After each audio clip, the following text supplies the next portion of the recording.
মেয়েরা কি হুডি পড়তে পারবে? প্রথম প্রশ্ন এটা, মেয়েরা কি হুডি পড়তে পারবে? দেখুন,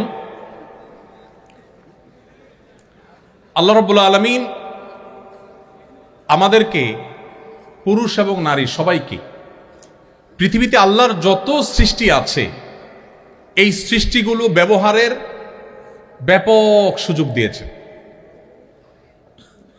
আমরা হারাম হারাম শুনতে শুনতে অনেক সময় মনে করি, এই যে প্রশ্ন আসছে মনে, যে হুডি পরা যাবে, আবার হালাল না হারাম। আমরা অনেকে হয়তো জানি না, কোরআনে কারিমে আল্লাহ তাআলা হারামের তালিকা দিয়েছেন, হালালের কোনো তালিকা দেন নাই। হারামের তালিকা দিয়েছেন কেন? কারণ সিলেক্টিভ কয়েকটা আইটেম শুধু হারাম, আর বাকি সব হালাল।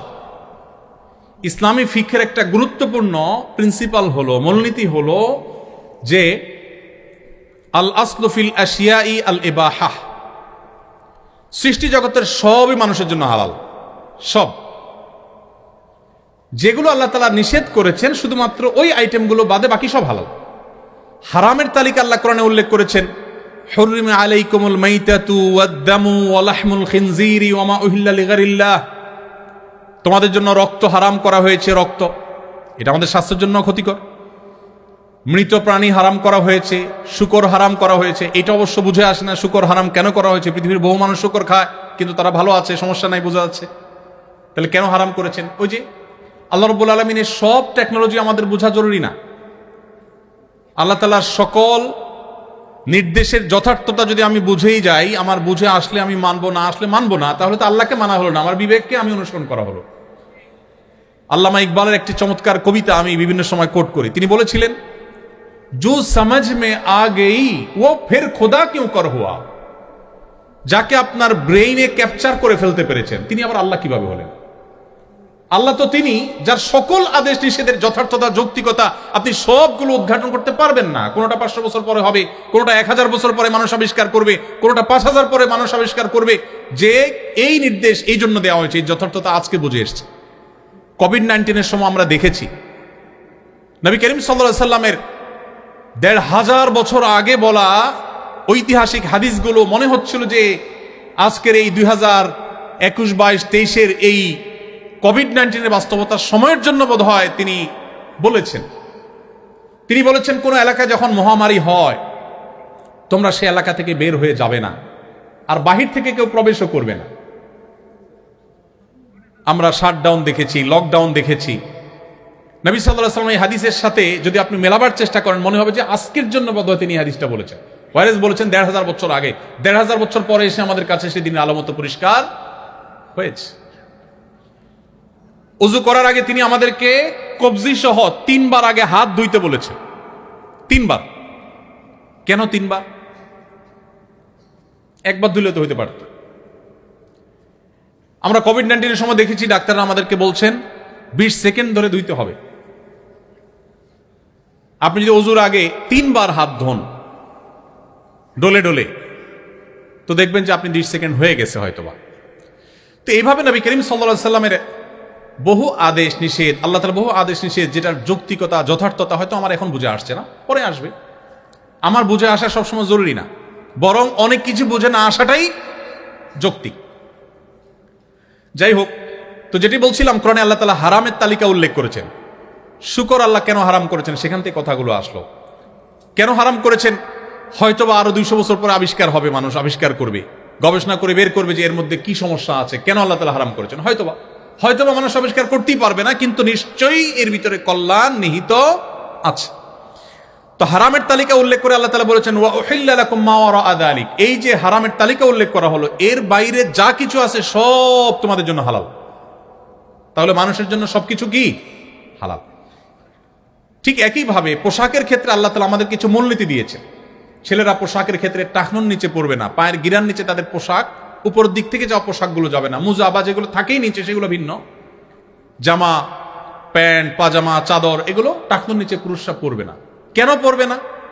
ওই আবার চলে আসে সেই প্রশ্নের উত্তর, যে আল্লাহ তাআলা কেন নিষেধ করেছেন, বা রাসূল সাল্লাল্লাহু আলাইহি ওয়াসাল্লাম কেন নিষেধ করেছেন, এর মধ্যে কি ধরনের ক্ষতি আছে যে অন্তর্নিহিত ক্ষতিটা আমরা বুঝি না, সেটা আল্লাহ তাআলা ভালো জানেন, কিন্তু অবশ্যই তার যৌক্তিকতা বা বাস্তবতা আছে। তো পোশাকের ক্ষেত্রে এরকম 2-3টা বা মেইন কয়েকটা মূলনীতি দেওয়া আছে। এই মূলনীতিকে মেনটেন করে আপনি কি হুডি পরবেন, না চাদর পরবেন, না কানটুপি পরবেন, না মাফলার পরবেন, না রুমাল পরবেন, না কি কাঁথা পরবেন, না কম্বল পরবেন, সেটা আপনার ব্যাপার। অর্থাৎ শরীয়ত ক্ষেত্রে আপনাকে অবারিত স্বাধীনতা দিয়ে রেখেছে। অতএব আমাদের যে বোন প্রশ্ন করেছেন যে মেয়েরা হুডি পরতে পারেন কিনা, আমার মনে হয় তিনি উত্তর পেয়েছেন যে হুডি এই পোশাক পরতে যদি কোন হাদিসে কোথাও বাধা নেই, নিষেধ নাই, অতএব কোনো মা কোনো বোন তিনি চাইলে এটা পড়তে পারেন, তিনি চাইলে অন্য কোনোটা পড়তে পারেন, এই স্বাধীনতা তাকে দেয়া হয়েছে এবং কোনো প্রকার বাইন্ডিং সেখানে রাখা হয়নি। আমাদের সমাজে আপনারা লক্ষ্য করবেন, ইসলামকে এমনভাবে চিত্রায়িত করার চেষ্টা করে একটা ক্ষুদ্র অংশ এই সমাজের, একটা নির্দিষ্ট চক্র, যে ইসলাম মানে আতঙ্কের একটা ব্যাপার সেবা। ইসলাম আসলে মনে হয় যে সব শেষ হয়ে যাবে, কেউ মনে কিছু করতে পারবে না, হুডি পড়তে পারবে কিনা মেয়েরা, এটা টেনশনের ব্যাপার হয়ে গেছে।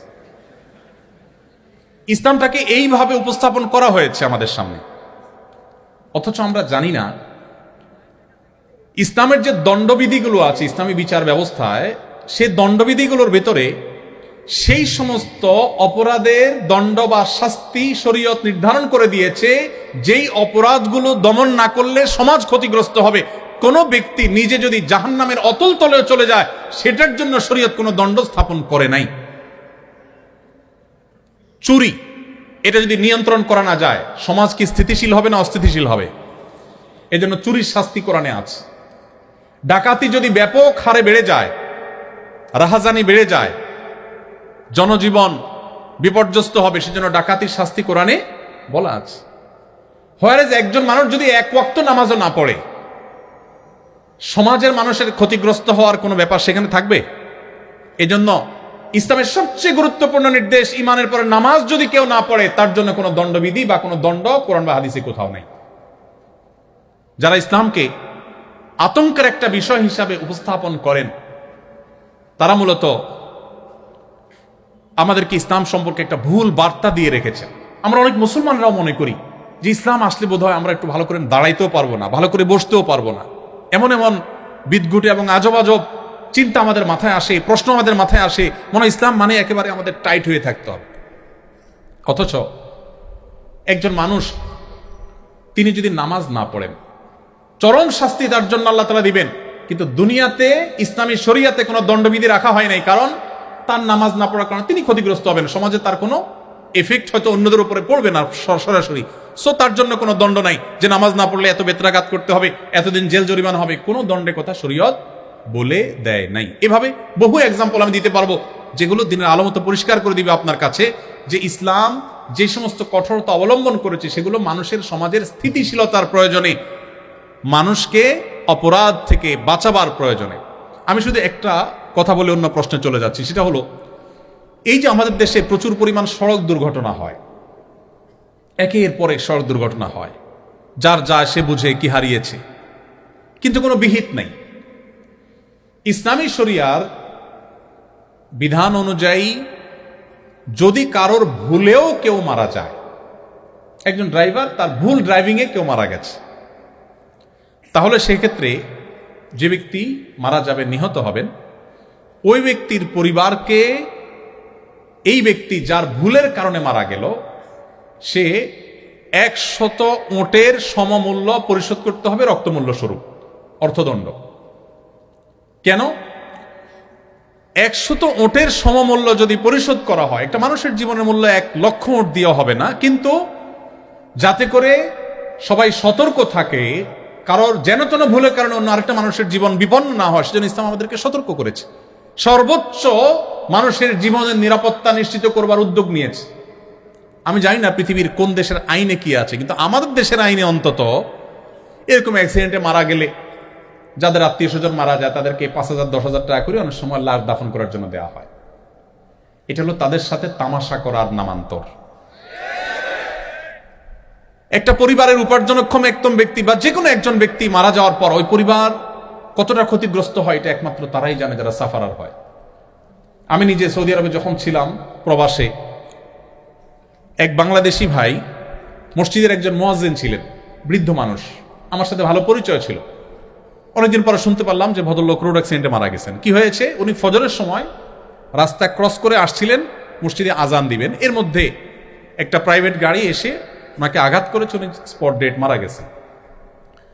পরে আমরা খবর নিলাম যে লোকটার কি হয়েছে। সেখানে থাকাকালীন সময় আমার ডিউটির মধ্যে একটা কাজ ছিল, মাঝে মধ্যে আমাকে কোর্টে যেতে হতো। বাংলাদেশি কোনো আসামি থাকলে তাদের মধ্যে জাজদের দোভাষী হিসাবে কাজ করার জন্য মাঝে মধ্যে আমাদের ডাক পড়তে যেতে হতো।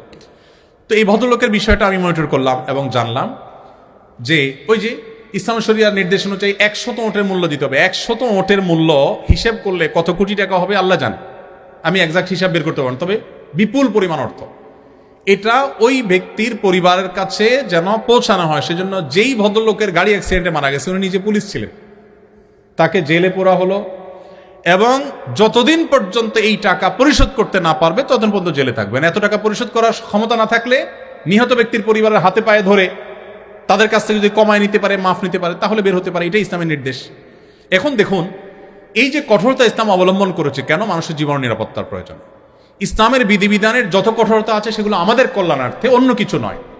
এই একটি বিষয় যদি আমরা আমাদের মধ্যে ধারণ করতে পারি, ইসলাম নিয়ে আমাদের যে আতঙ্ক সৃষ্টি করা আমাদের সমাজে, সেটি দূর হয়ে যাবে। অনেক সময় যারা ইসলামের কথা বলি, আমরা ইসলামকে ভুলভাবে উপস্থাপন করি, এমনভাবে উপস্থাপন করি মানুষ ভীত সন্ত্রস্ত হয়ে আতঙ্কিত হয়, সেটি আমাদের ভুলের জায়গা। তো এই জন্য মেয়েরা শুধু হুডি পড়াই নয়, অন্য যত ক্ষেত্রে স্বাধীনতা শরীয়ত দিয়েছে সকল স্বাধীনতা তারা ভোগ করতে পারবে। এটা তাদের চয়েসের ব্যাপার। চয়েসের ব্যাপারে শরীয়ত আমাদেরকে কোনো প্রকার হস্তক্ষেপ সচরাচর করে না, আমাদের একান্ত বিশেষ কোনো সিলেক্টিভ যদি কোনো ইস্যু থাকে সেটার বিষয়ের বাইরে।